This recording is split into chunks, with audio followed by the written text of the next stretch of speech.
अस्सलाम वालेकुम। वो रात उसके लिए बहुत दुख भरी थी।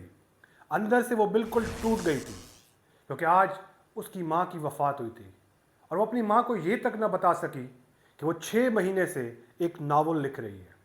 अपनी माँ की वफ़ात के बाद वो पोर्टुगाल मूव हो गई, जहाँ पे उसने शादी की, और उसकी शादी की ज़िंदगी भी सिर्फ 13 महीने रही। 13 महीनों बाद वो एक बेटी और डाइवोर्स लेके एडनबर्ग मूव हो गई। जेके रोलिंग अपना नावल लिखती रही। वो ब्रिटेन के सोशल सिस्टम के ऊपर सर्वाइव कर रही थी, जिसमें उसको गवर्नमेंट पैसे देती थी। वो कैफ़ेज़ में बैठ के अपने नावल को लिखती रही, साथ में उसकी बेटी सो रही होती थी। 90,000 वर्ड्स का नावल उसने तैयार कर लिया। अब उसके पास इतने पैसे भी नहीं थे कि वो इसको प्रिंट करा के मुख्तलिफ पब्लिशर्स को भेज सके।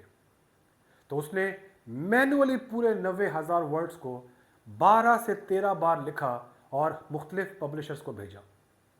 पब्लिशर्स उस नावल को पढ़ते और रिजेक्ट कर देते। उसको इतना कॉन्फिडेंस उसका ख़त्म हो गया था कि वो खुदकुशी के बारे में सोचने लग गई और अपने आप को दुनिया का सबसे बड़ा फेलियर समझने लग गई। लेकिन फिर भी हिम्मत नहीं हारी। उसने कहा खुदकुशी करने से बेहतर है एक ट्राई और। इतने में जब उसने लंदन के एक सेकंड ग्रेड पब्लिशर को अपना नावल भेजा, ब्लूबेरी को, तो उसके सीईओ ने जब इसको पढ़ा तो उसने कहा इसको ट्राई देनी चाहिए। उसने अपनी बेटी को दी 8 साल की। उसकी बेटी ने जब ये पढ़ा तो शी लव्ड इट। आपको पता है 450 मिलियन कॉपीज इस नावल की सेल हुई और बाद में मुख्तलिफ मूवीज़ और क्लिप्स के अंदर भी इसको डाला गया है। हैरी पॉटर एक बहुत मशहूर नावल है और बहुत मशहूर सीरियल है जिसको आप सब ने या बहुत से लोगों ने देखा होगा।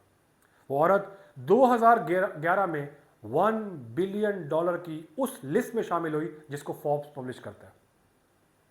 इस स्टोरी से सिर्फ एक बात सामने आती है कि अगर रास्ता थकन वाला है, अगर रास्ता मुश्किलात वाला है, डिफ़िकल्टीज वाला है, प्रॉब्लम्स वाला है, स्ट्रगल वाला है, आप रेस्ट करें, क्विट नहीं करें।